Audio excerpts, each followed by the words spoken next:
Assalamualaikum warahmatullahi wabarakatuh. Selamat pagi anak-anak. Salam sehat untuk kita semuanya.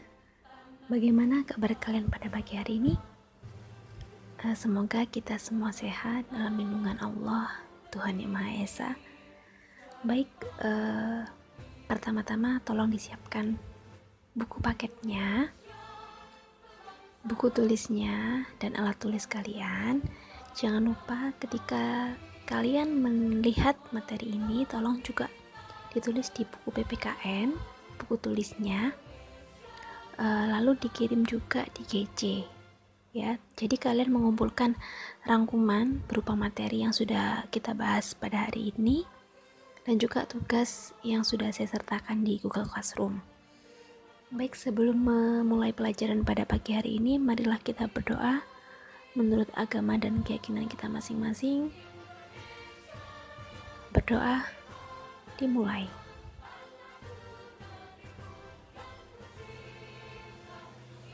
Berdoa selesai. Masih pada bab 1 tentang kedudukan dan fungsi Pancasila. Minggu yang lalu kita membahas tentang Pancasila sebagai dasar negara ya nak ya. Pada pertemuan kali ini kita akan membahas tentang Pancasila sebagai pandangan hidup. Ini pertemuan kita yang keempat. Ya, kali ini kita akan membahas tentang Pancasila sebagai pandangan hidup. Pada pertemuan yang pertama dan kedua sudah saya jelaskan sedikit tentang apa sih pandangan hidup itu. Saya yakin kalian sudah tahu apa itu pandangan hidup sebelumnya. Nah, ini apa cita-cita kamu? Semua orang pasti punya cita-cita. Ada yang ingin jadi dokter, jadi musisi, jadi guru, jadi bidan, jadi perawat, jadi pelukis, ya, jadi wirausaha. Banyak sekali cita-cita yang ada. Jadi setiap orang itu mempunyai tujuan, mempunyai cita-cita, mempunyai arah hidup, mempunyai pandangan hidup. Itu orang ya. Jadi kita hidup punya arahnya. Jadi kamu sekolah, misal kamu ingin jadi guru, kamu sekolah, kamu belajar dari SD, SMP, SMA. Nah, kalau kamu punya tujuan cita-cita jadi guru, otomatis setelah kamu lulus SMA kamu akan kuliah. Misal kamu ingin jadi guru PPKN, berarti setelah lulus SMA kamu kuliah di jurusan PPKN, Pendidikan Pancasila dan Kewarganegaraan. Nah, itu ada arah, ada tujuannya. Setiap orang hidup di dunia pasti punya tujuan hidup. Supaya apa? Supaya tahu gimana, saya harus kemana, saya harus apa. Itu kalau manusia. Nah, kalau lembaga seperti sekolah, itu pasti punya visi misi seperti SMP kita, SMP 4 Mojokerto, SMP kita yang tercinta.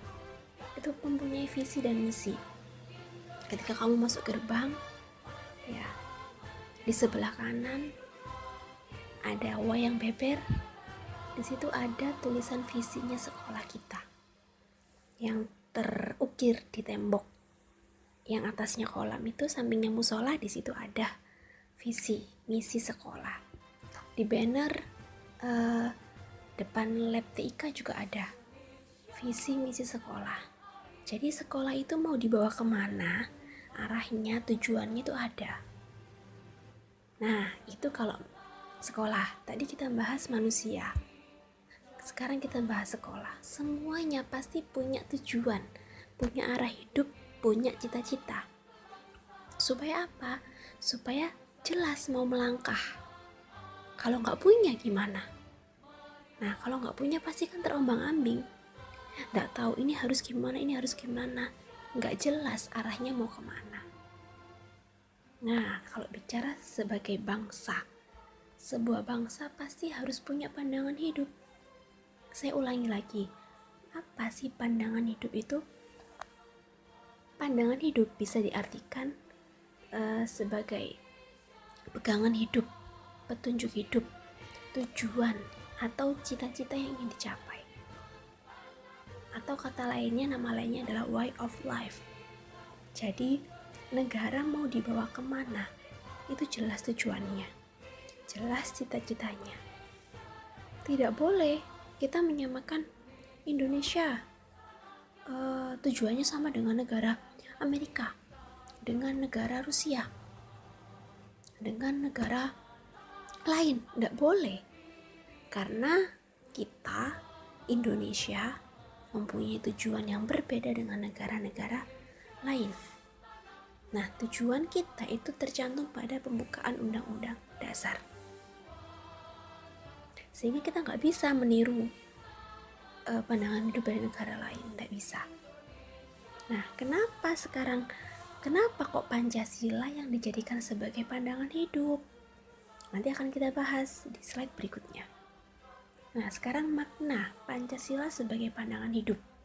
Artinya, Pancasila itu dipergunakan sebagai petunjuk arah kehidupan sehari-hari masyarakat Indonesia untuk mencapai sebuah cita-cita, mencapai tujuan yang tercantum di pembukaan alinea ke-4 Undang-Undang Dasar Negara Republik Indonesia tahun 1945. Sehingga Pancasila sebagai pandangan hidup itu memiliki khas. Artinya pandangan hidup kita berbeda dengan pandangan hidup negara lain. Tidak boleh negara lain mencontoh pandangan hidup kita atau Pancasila kita, karena berbeda. Nah, ini mengapa yang dijadikan pandangan hidup adalah Pancasila lagi. Kemarin dasar negara juga Pancasila. Kenapa kira-kira? Ya, akan kita bahas.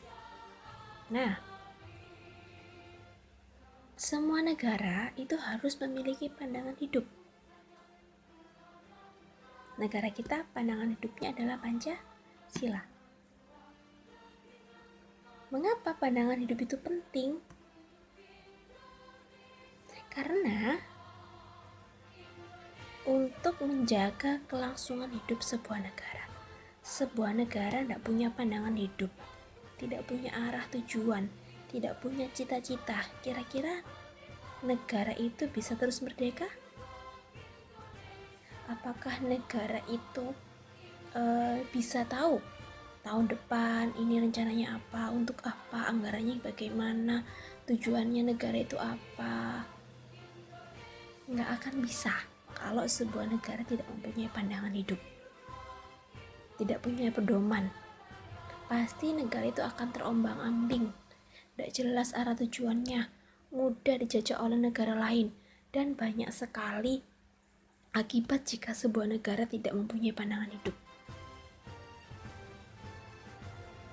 Nah, untuk materi ini coba kamu buka di buku paket PPKN halaman 8. Di situ ada juga kamu bisa baca yang saya jelaskan ini. Mungkin belum paham, di situ lebih lengkap lagi, kamu baca sendiri ya. Kita harus literasi yang banyak, baca-baca ya nak ya. Sehingga Pancasila dijadikan sebagai pandangan hidup bangsa Indonesia. Mengapa? Latar belakangnya, karena pandangan hidup itu harus sesuai dengan ciri khas bangsa Indonesia. Jadi harus mempunyai ciri khas, harus cocok, harus sesuai dengan ciri khas bangsa kita. Dan pandangan hidup itu diambil dari kepribadian bangsa yang tertinggi. Nah, hal ini sesuai dengan pidato Bapak Muhammad Yamin pada sidang BPUPKI tanggal 29 Mei tahun 1945. Nah, itu cuplikannya di situ, bisa kamu baca lebih lanjut di buku paket PPKN halaman 10. Nah, intinya para pendiri negara yang dilandasi dengan pemikiran dan semangat kebangsaan yang tinggi sepakat bahwa dasar negara dan pandangan hidup kita itu adalah Pancasila. Mengapa sih harus Pancasila? Mengapa tidak meniru bangsa lain, dasar negara bangsa lain, atau pandangan hidup bangsa lain, atau ideologi bangsa lain? Tidak bisa, ya, karena itu adalah khasnya negara Indonesia. Dan para pendiri negara itu juga mempunyai pemikiran bahwa dasar negara dan pandangan hidup bangsa itu harus sesuai dengan budaya negara kita. Karena sila pertama sampai sila kelima itu nilai-nilainya diambil dari nilai yang ada dari bangsa Indonesia. Pancasila dianggap memiliki nilai-nilai kehidupan yang paling baik, sehingga disepakati Pancasila sebagai pandangan hidup bangsa Indonesia yang sejarahnya telah melalui sebagian sejarahnya itu melalui serangkaian proses yang panjang dan pemikiran yang mendalam pada saat perumusan Pancasila. Oleh karena itu, Pancasila dijadikan sebagai landasan untuk mencapai tujuan negara kita yang sudah tercantum dalam pembukaan Undang-Undang Dasar Negara Republik Indonesia tahun 1945. Jadi tujuan kita ada 4, ya. Itu tujuan bangsa Indonesia akan kita bahas di minggu depan. Kamu bisa baca-baca, bisa cari-cari apa sih tujuan bangsa Indonesia itu yang tercantum di alinea keempat pembukaan seperti apa. Nah, itu tujuannya bangsa kita. Oleh karena itu, kita sebagai bangsa Indonesia sudah mempunyai pandangan hidup, punya tujuan. Mau dibawa kemana negara kita? Nah, Pancasila lah yang menjadi pandangan kita sehingga kita bisa melandasi perilaku kita, kehidupan sehari-hari kita dengan Pancasila. Baik, sekian dari saya akhiri. Saya mohon maaf jika ada salah kata perbuatan. Tetap semangat belajar, tetap jaga kesehatan, tetap terapkan protokol kesehatan. Sekian dari Ibu Fia. Saya akhiri. Wassalamualaikum warahmatullahi wabarakatuh.